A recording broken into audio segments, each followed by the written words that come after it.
કૃષિ યુનિવર્સિટી જૂનાગઢમાં આગામી ચોમાસાને લઈને કેટલો અને કેવો વરસાદ રહેશે તે માટે આગાહીકારો દ્વારા આગાહી કરવામાં આવી હતી, જેમાં ખેડૂતો માટે સારા સમાચાર સામે આવ્યા છે।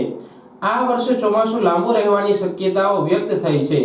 ચોમાસાને લઈને છેલ્લા 30 વર્ષથી જૂનાગઢની કૃષિ યુનિવર્સિટીમાં વર્ષા વિજ્ઞાન પરિસંવાદનું આયોજન કરવામાં આવે છે, જેમાં આગામી વરસાદ કેવો રહેશે જેને લઈને આગાહીકારો આગાહી કરતા હોય છે। ત્યારે પોરબંદરના આગાહીકાર દ્વારા પ્રાકૃતિક અસરો ફળ ઝાડ પર અને પશુ પક્ષીઓ પર થાય છે, જેના પરથી વરસાદનું અનુમાન લગાવવામાં આવે છે। આગામી ચોમાસું લાંબુ અને સારું રહેવાની શક્યતા છે અને 15 જૂનથી 23 જૂન સુધી વાવણી પર થઈ જશે અને બાદમાં જુલાઈ માસ દરમિયાન 11 જુલાઈના રોજ શક્તિશાળી સિસ્ટમ સક્રિય થશે અને જેને લઈ તોફાની વરસાદ પણ થવાની શક્યતાઓ આગાહીકાર દ્વારા વ્યક્ત કરવામાં આવી હતી। ઉપરાંત જેઠ મહિનાથી આસો મહિના સુધી વરસાદી માહોલનું અનુમાન લગાવવામાં આવ્યું છે। મારું નામ ભીમા વડેદરા, ગામ કવલકા, જિલ્લો પોરબંદર। આજે અમે જૂનાગઢ કૃષિની અંદર દર વર્ષે પૂર્વાનુમાન કરવા માટે આવીએ છીએ। તો આજે 2024 વરસાદ કેવી રહેશે એનું અનુમાન કરીએ છીએ।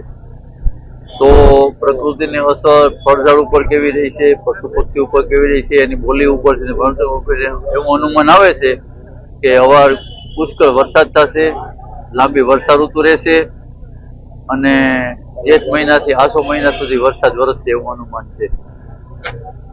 કઈ રીતના આગાહી કરતા હોય? પશુ પક્ષીની બોલી છે, ટીટોળી છે, શિયાળ છે, ફળઝાડમાં ફળઝાડના ફળ ફૂલ કેવા રહેશે એ ઉપરથી અમે તાણ કાઢીએ છીએ। આ વખતે ચોમાસું લંબાઈ શકે એવી કોઈ? ચોમાસું બહુ લાંબુ ચાલશે આ વખતે એવું દેખાય છે। આગાહી ચોમાસાને લઈને વંથલી સોરઠના આગાહીકાર દ્વારા પણ ખેડૂતો માટે ફાયદારૂપ વરસાદની આગાહી કરવામાં આવી છે।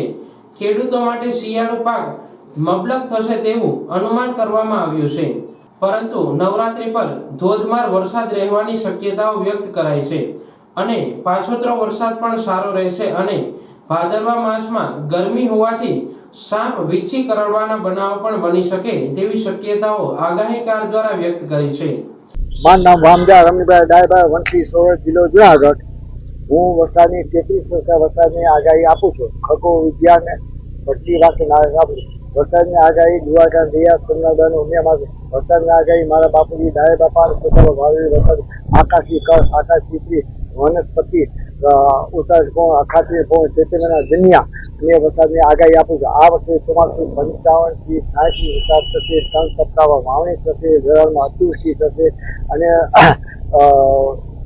નોરતાની અંદર ગાજી સાથે વરસાદ, હાથિયા નક્ષત્ર ગાજી વરસાદ સાથે તીવ્રામાં વરસાદ, ચોમાસું લાંબુ હાલશે, 4 મે વરસાદ થશે। આ વર્ષે ખેડૂત માટે શિયાળ પર મબલક થશે અને આ વર્ષે ભાદરવના તીર પંખી આવશે અને આ વર્ષે ગરમી પર વધે સાફ વીછી કરવા બનાવ વધારે બનશે એવું મારું પૂર્ણ અનુમાન છે। તમે કયા સંદર્ભો ઉપરથી આગાહી કરતા હોય? વરસાદની આગાહી ખગો વિદ્યા આકાશ મંડળ ઉપર કોઈ પણ વાયચા વગર 365 દિવસ આકાશ ચીતરી કહો હોય એનો એક કારતક મહિનાથી અત્યારે જે કસ હોય એની પર દાખલે ઝાકર આવ્યું હોય એ કસ હોય, પવનની 8 દિવસના પવન ઉપર વરસાદની આગાહી આપું છું। હોળીના પવન, અખાત્રીના પવનની ઉપર વરસાદની આગાહી।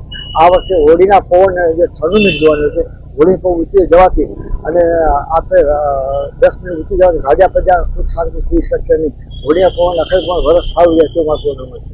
કઈ રીતે આગાહી તમે કરતા હોવ છો? કેવા કેવા સંકેતો તમને મળતા હોય છે? શિયાળુ પાક કેવું રહે? આ વર્ષે શિયાળુ પાક મબલક થશે અને આ વર્ષે વરસ સારું જશે અને વરસાદ ચોમાસું લાંબુ હાલશે।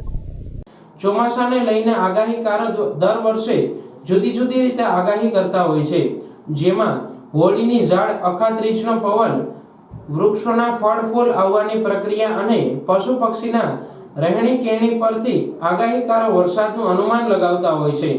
55 થી 60 જેટલા આગાહીકારો દ્વારા વર્તારો રજૂ કરવામાં આવ્યો છે અને 12 થી 14 આની જેટલું વર્ષ રહેવાની શક્યતા વ્યક્ત કરાઈ છે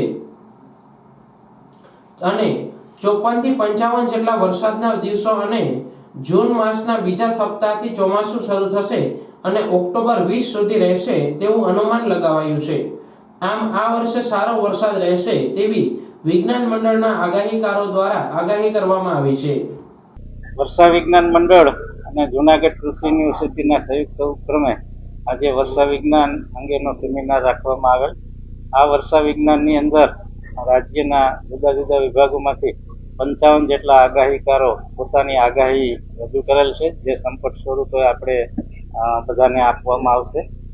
ખાસ કરીને જે આપણું જે પ્રાચીન જ્ઞાન છે એ પ્રાચીન જ્ઞાનના આધારે ખાસ કરીને હોળીની ઝાડ, અખાત્રીજનો પવન, વૃક્ષોની ફળ ફૂલ આવવાની પ્રક્રિયા, આકાશમાં કસ એટલે કે આકાશનો ગર્ભ, પશુ પક્ષીની રહેણી કરણી, એનું હલનચલનની પ્રવૃત્તિ, આ બધા પરિબળોને ધ્યાને લઈ અને ટ્રેડિશનલ નોલેજના આધારે જે આગાહીકારો આગાહી કરે છે એને આજે પોતાની આગાહી રજૂ કરશે.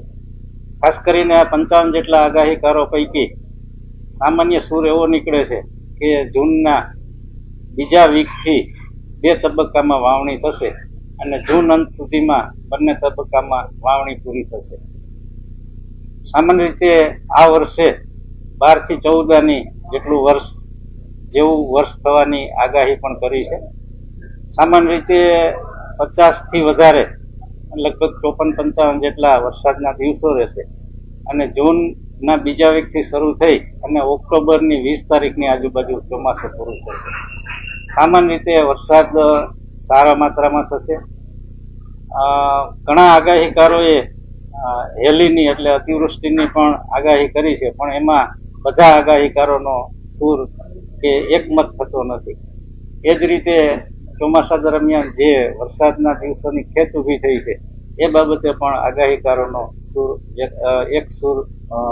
એકમત થતો નથી. પણ સામાન્ય રીતે બધા આગાહીકારોનું કહેવાનું એવું છે કે આ આગામી ચોમાસું અને આગામી વર્ષ 12 થી 14 રહેશે. વરસાદ ખૂબ સારો રહેશે અને 50 થી 55 જેટલા વરસાદના દિવસો રહેશે. ગયા વખતે જુદા જુદા જિલ્લાઓમાં ખાસ કરીને જુનાગઢમાં 51 કે 53 જેટલા દિવસો રહેલા. એમાં જિલ્લા વાઇઝ દિવસો જુદા જુદા રહેલા, પણ આ ઓવરઓલ જનરલ વ્યૂ હોય છે કે આખા ગુજરાતનો, અને એ લોકો જનરલ સર્વે કરી અને જિલ્લા પ્રમાણે વરસાદના દિવસો જુદા જુદા રહેતા હોય. જેમ જિલ્લા પ્રમાણે વરસાદનો જે એવરેજ છે એ પણ જુદી જુદી છે, એમ વરસાદના દિવસો પણ જુદા જુદા રહેતા હોય છે. પણ જે 12 થી 14 વર્ષ કીધું છે, એટલે માનો કે જુનાગઢ જિલ્લાનો આપણો વરસાદની એવરેજ 850 મિલીમીટરની છે, તો એમાં 12 થી 14 એટલે વરસાદ વધારે થાય, પણ વર્ષ છે 12 થી 14 થતી હોય છે. એવી સામાન્ય રીતે સમજ હોય છે. સામાન્ય રીતે આગાહીઓની સફળતા વિશે આપણે યુનિવર્સિટી હંમેશા રિસર્ચ કરે છે. કેવું રહે છે આમની આગાહી વિશે? વૈજ્ઞાનિક આપણી પાસે યુનિવર્સિટીમાં વેધર સ્ટેશન છે. વેધર સ્ટેશનની આગાહી પણ 50 થી 60% જેટલી સાચી પડતી હોય છે. એ જ રીતે આગાહીકારોની ગયા ચોમાસાની આગાહી લગભગ 60% ઉપર સાચી પડેલી. એમાં 4 જિલ્લામાં આગાહીકારોની આગાહી સંપૂર્ણ સાચી પડેલી. એ પ્રમાણે આગાહીકારો જે એમને ટ્રેડિશનલ નોલેજના આધારે આગાહી કરે છે, એ પણ જે વૈજ્ઞાનિક ઢબે આગાહી કરવામાં આવે છે એના જેટલી સચોટ અને સફળ રહેલી. કયા અનુભવના આધારે આ લોકો આગાહીકારો છે આગાહી કરતા? મેં જેમ અગાઉ કીધું એ પ્રમાણે ખાસ કરીને હોળીની ઝાડ, અખાત્રીજનો પવન, આકાશનો ગર્ભ, પશુ પક્ષીઓની ચેષ્ટા, વનસ્પતિમાં ફૂલો આવવાનો સમય, પછી ઘણા આગાહીકારો એમ કે જમીનમાં રાફડો કઈ રીતે વધે છે એના ઉપર પણ આગાહી કરતા હોય છે. પછી નક્ષત્રોની ગતિ ઉપર પણ આગાહી કરતા હોય છે. એટલે આ જુદા જુદા એમના અનુભવ ને આધારે એ લોકો આગાહી કરતા હોય.